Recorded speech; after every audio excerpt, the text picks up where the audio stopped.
I'm exhausted. I'm emotionally shot. I'm frail.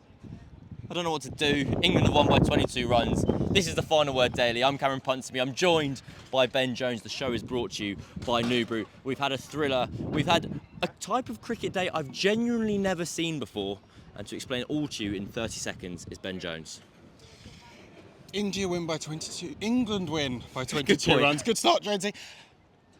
I am also knackered because what we've seen today was the slowest of slow deaths for India. Jofra Archer comes out this morning, Ben Stokes comes out this morning, and they almost blow India away. They bowl the house down. It's a classic Lord's spell. They lose 3 wickets very quickly. Rishabh, KL, all out. Washington falls to a brilliant catch by Jofra Archer, and then the torture starts. Jadeja and Nitish Kumar Reddy don't score a run for about an hour. They are blocking, they are nurdling. They lose Nitish just before lunch. Then it's Jadeja and Bumrah. Block, block, nurdle, block. Bumrah falls hooking. They're still short. They need about 40 to win. They crawl towards the finale with 22 runs to win. Mohammad Siraj defends Shoaib Bashir with his broken finger. The ball rolls back onto the stumps. England ecstatic. Siraj bowled.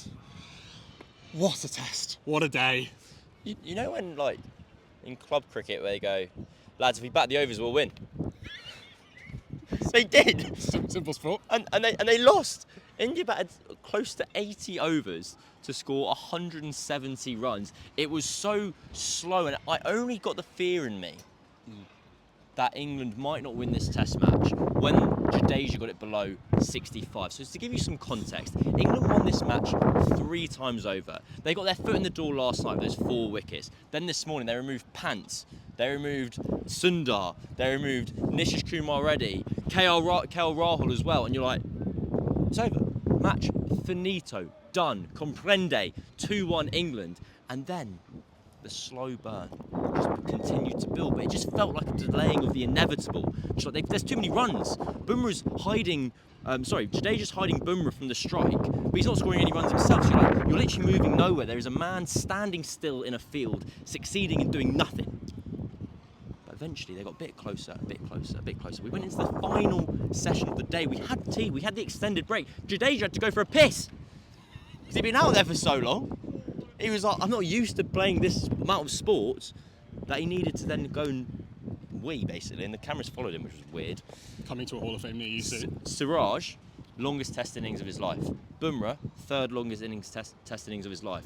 Jadeja, I think 4th or 5th longest test innings of his life. It was a remarkable display of resilience from the Indian team, but I want to hone in and focus on the winning moment, because Shoaib Bashir has been having a tough time this summer. He's got a broken finger. He's very unlikely, if not almost definitely, not going to be playing again at Old Trafford or even this series. Perhaps ever. Well, this is it. Is that hyperbolic to say? Has he just had the greatest moment he's ever had in an England shirt? There is a moment where I think the allure of Shoaib Bashir is that we can relate to him a bit. He's lived the dream. He's been plucked out of club cricket, a few performances, skyrocketed to the top, performed pretty well, started really well, struggled of late, and then at Lord's, in front of a packed day 5, he wins the match and he wheels away in celebration. It was one of the most joyful, amazing, fantastic moments of celebration I've seen. It was, and you couldn't have predicted the exact nature of the wicket. I mean, how on earth could you? It was a prod from Siraj. It was a rare example for the data collection analysts amongst us of middle brackets bold, because it went straight up the middle of Siraj's bat. He played a perfect forward defence, a touch tentative, and the ball careers at a rate of maybe 1 knot a year towards the stumps, and the bail doesn't even fall, it plops. It just kind of it retires gracefully from its stump height. It was a pathetic wicket but it wasn't. But a truly ecstatic moment, and there was some fantastic shots out there, some brilliant photography of basically Siraj just looking at the floor, realising that the ball is going backwards, and England start to celebrate as the ball is rolling. It's a ridiculous way to win a test match. But for Bashir, who has been off the field for the vast majority of the game, who has been uninvolved in the game, apart from batting with a broken finger and getting whacked in the first innings, you have to say, to then take that around, to take watching the cricket for as much of it as he did, and then come on and actually today bowl really nicely. bowled really well. He bowled slowly, he was tossing it up outside, admittedly tail-ender right-hander stumps, but he was getting good turn back in. He was troubling Jadeja a little bit when he did come on, and it was impossible to still think he's not going to play at Old Trafford. Yeah. Liam Dawson might play, Tom Hartley might play, Liam Patterson-White might play, who knows? You know what, I'm going to answer that one. Liam Patterson-White won't play. He won't play. You know what, I'll give you that one. He is not going to play at Old Trafford because he has got a broken finger, and you can't play cricket with broken fingers, that's one of the rules. And he is, as a result, going to be giving an audition to a guy who could be stealing his job. And if Liam Dawson takes that audition and runs with it, winning a test match at Lords to put England up 2-1 in a series against one of the most bitter rivals could be his final act in Test cricket. And I know that sounds sad, but it could be true. But I don't think it is sad, because it's a moment you've had that you can live with forever. Like, people talk about, don't get too high or too low. Fuck that. Fuck that.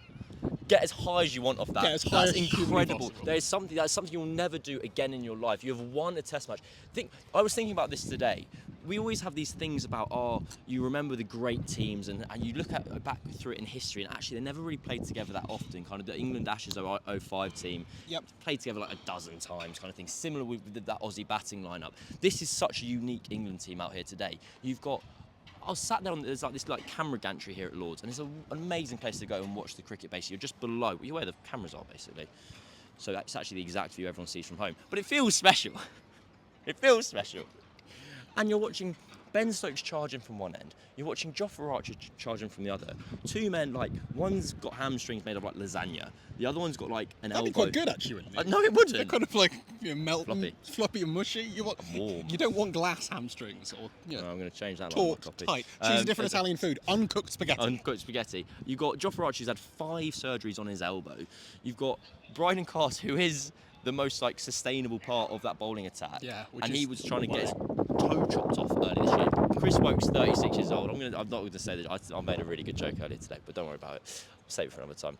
And I was like, this concoction of people in this environment, in this crowd, with day 5 here in India, 30,000 people in, at this stage of this kind of era of English cricket, will never happen again. It was such a unique, special day of cricket. And so if you're Shoaib Bashir, to have your fingerprints on that, to have secured the winning moment, that is absolutely fantastic. I love it. I'm so pleased for him.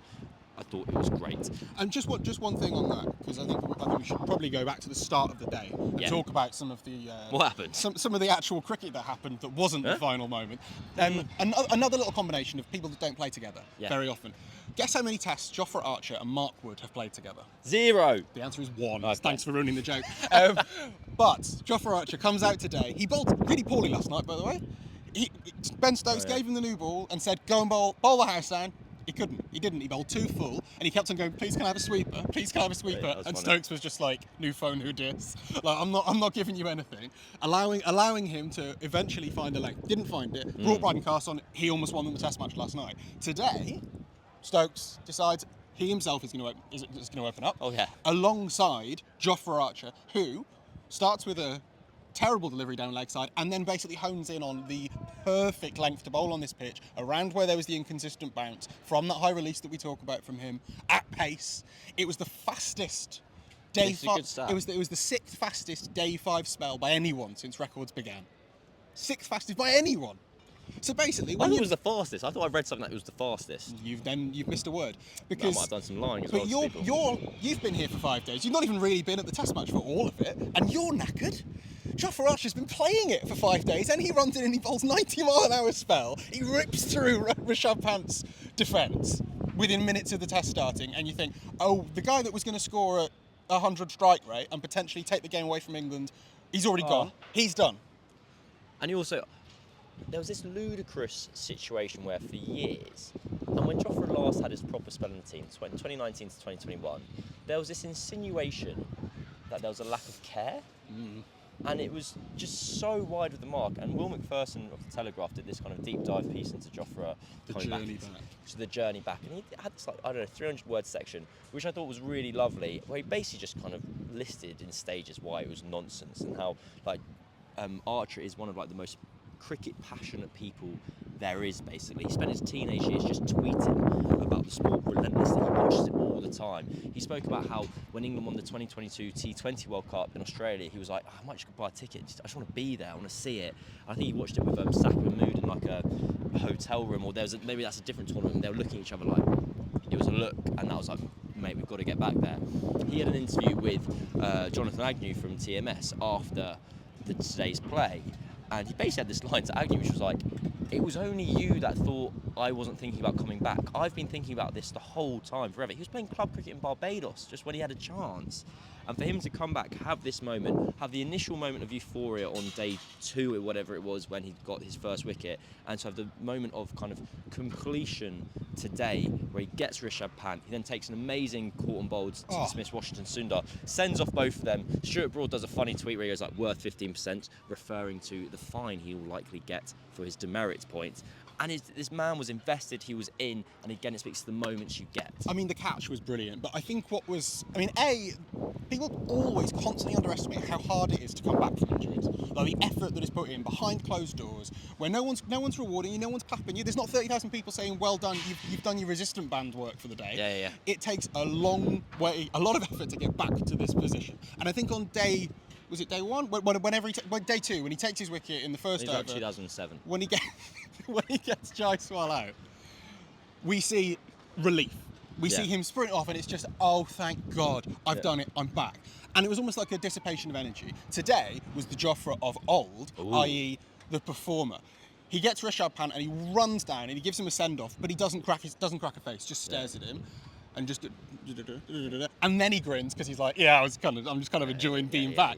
And then the spectacle of him taking that grab, it was reminiscent, famously, of the catch he takes for Hobart Hurricanes, caught and bowled about 7 years ago. God, yeah, Maybe I think about it all the time. It's a very famous clip of him taking like a little specky instantly. It's a really good catch. I actually do know what you're talking about. He's an unbelievably athletic cricketer when he is on the park. That catch was amazing, and at that stage, Stokes has also jagged one back in to KL Rahul's front pad from wide of the crease, and in those big 3 for India, Washington Sundar with his low heartbeat and his sensible attitude, Rishabh Pant with the ability to score quickly, and KL Rahul, who just scores runs for fun this summer, they're all gone. And that's when it starts to feel like the test is going down the drain. Everyone's on train line. People are pre-booking Ubers. People are starting to think, where are we going to go for our drink after the game? And then the entire the complexion of the day changes instantly with the arrival of Ravindra Jadeja. You've used the word instantly to describe something that happened incredibly slowly there. His arrival was instantaneous. This is the only... I'm going to let you into a secret here, watchers and viewers and listeners. I went to write some notes for today, and I got as far as Jadeja 61 off 181, England win by 22. That was all I wrote down. And you know what? As the wind gracefully takes our camera, slightly careering away, basically looking away because of the embarrassment of your work, maybe. But I think, to talk about Jadeja, his identity as a cricketer in Test cricket is he just always finds a way to contribute. If it's with the bat, he just nudges and tweaks the ball around gently. And suddenly he's on 35. He's the opposite of the Joe Root look up and he's on 30 because it feels like he's been there forever because he doesn't score very quickly. Then he gets the ball and he's at you. He feels like he bowls every over of the day. And then he's in the field and he's catching flies. He is always involved. He's always in the game. And so it felt like today he was always going to be a contributor. But it felt like in advance that he was going to be the support act. He's the guy that goes, over to you, Rishabh. Yeah. Over to you, Nitish. I'll just be here and you guys kind of handle it. I think something that's amazing about this wonderfully talented, arguably all around the most, what's the right word? Most skillful cricketer in the world. Can't run between the wickets. Not in the slightest. Utterly bizarre. Doesn't call. Turns blind. Turns blind, kept on almost running his mates out, then chastises himself. He's like, Ravi, why have you done it again? But it was like, there was a period before lunch where Jadeja and Nitish Kumar already basically like knuckled in. Yeah. And because the show got turned up to 11 a couple nights ago with the Shubman Gill, Zach Crawley stuff, Brooks in Nitish's ear going like, we're not in the IPL now, mate. Like, you're going to have to score some runs. Jadu's going to have to score all of them. I got to do my favourite thing, which is pointing out when people know each other from the IPL. Yeah, so nice. I could go Sunrise 23. Everyone goes, it's his stuff. It's my superpower. But you could tell this wasn't friendly. This was properly like, you guys have decided to turn up the heat, and we're cooking you with it. And it was a rare occasion where, like, when you see the field spreading, so England did that thing where, like, they're trying to they're protecting the boundaries, but they also want to keep Jadeja off strike. But there's more sense and reason to it than sometimes you go like, oh, this, just bowl at him, it'll be fine. It's like, well, no. Actually, Jadeja has a very clear plan of like, I'm facing 4 or 5 balls, and then I'm looking for a single. I'm not bothered with a single before, so there was no point in England even protecting singles to begin with. And so waiting, and we just got into this long, drawn-out, slow burn, which I think for a period of time, I heard some people muttering like, this is a bit dull, and I was like, what do you want, man?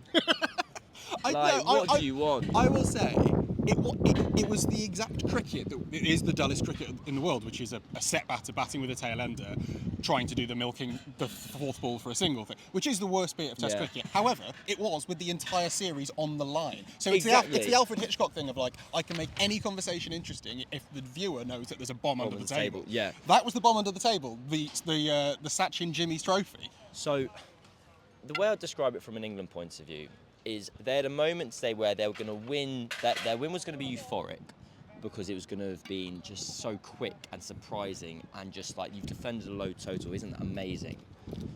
And it just happens, bang, bang, bang, bang, bang, bang, bang, we win, brilliant. Then it kind of creeped a bit long, and it would have been like, oh, nice one, lads. We've won that, that's all good. Professional, it becomes a professional win. Then they batted for a little bit longer, and it was like, okay, if England win now, it's almost like relief that disaster's been avoided. Yeah. Whereas like, hang on, we've almost cocked this up here. And then it went further again. They went past tea time, and Bashir's on, and you're there with Bashir. You're like, please, mate, please, for your sake, take this wicket. We can't handle this. Yeah. And it goes so far to the other end. It then becomes a euphoric moment. It became once clutch. again, and it becomes this like, just fascinating. Yeah. You see Stokes and the relief, and Bashir's been gripped, bear hugged by every single person in his team. And I did, to refer back to an earlier point, I did get sent a tweet which did really make me laugh, and it's a photo of Mohammad Siraj perfectly defending a ball, middling it, and the caption's just, bowled him. It's good. It's exactly what the stupidity of this test deserved.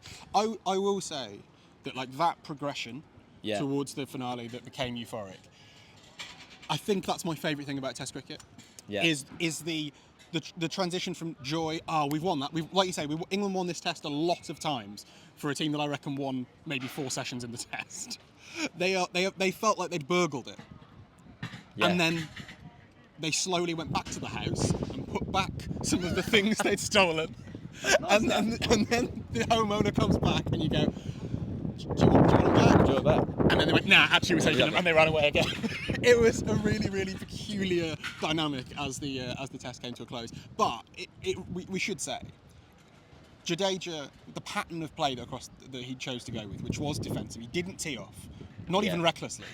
No tee off. He was very happy to keep the game alive for as long as he possibly could. He didn't want to say, right, 60 to win, I'm going to try and hit 10 sixes. He didn't want to stoke to heading it. A shame. He wanted to just keep the contest going because he was waiting for England to shit themselves. And they didn't. And I think that's actually testament to England have had a lot of these kind of games. Yeah. And they've lost some of them and they've won some of them, but they have got themselves into these situations, and there's some young bowlers. Shoaib Bashir is a child, essentially. And he didn't panic. He kept on bowling really well. That's probably the best he's bowled in an England shirt for large portions of the day. To do that under that pressure, with the series on the line, I think it speaks to the environment. And we talk a lot about that and a lot about the confidence and the cult. Yeah. But they nailed it. Keep shit yourself in your mind. This show... I'm just going to throw back. I was going to realise I was going to go to the ad break after saying that one. Hey, this show's brought to you by Newbury. It's a supplement. It's a think drink. It supports brain health and performance. Got new notes today. It's very exciting from Tubes. It contains a range of ingredients called Nootropics. And they're taking a lot of pills. Taking a lot of pills is unpleasant. You don't want to do that.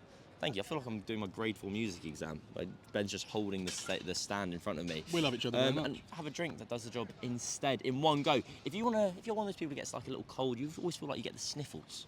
Shield, the red one, is the one for you. It's ginger and orange. It's delicious. Actually, I've been having it quite regularly recently. It's been very nice indeed.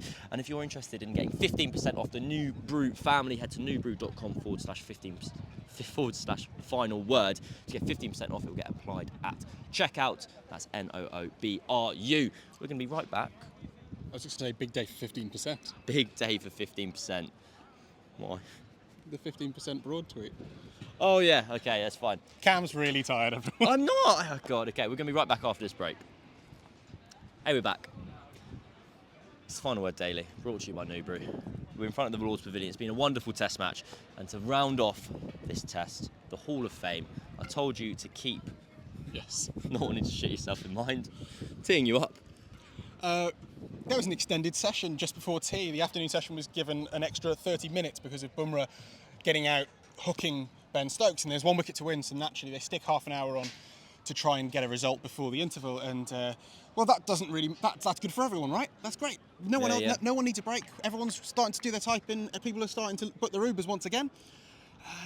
Not great if you need to go to the loo, which Ravindra Jadeja very much did, and he sprinted off the field into the long room, up the stairs, round the corner, and the camera, which went from being, oh, that's quite cool, we've got a camera in the long room, it went to, do we have a camera in the loo? So never has a man been more observed at an intimate moment. It was a funny thing because it was very club cricket at a time when we were watching 30,000 people watch one of the great test endings at Lords. It was like, sorry, I really do need to go to the loo.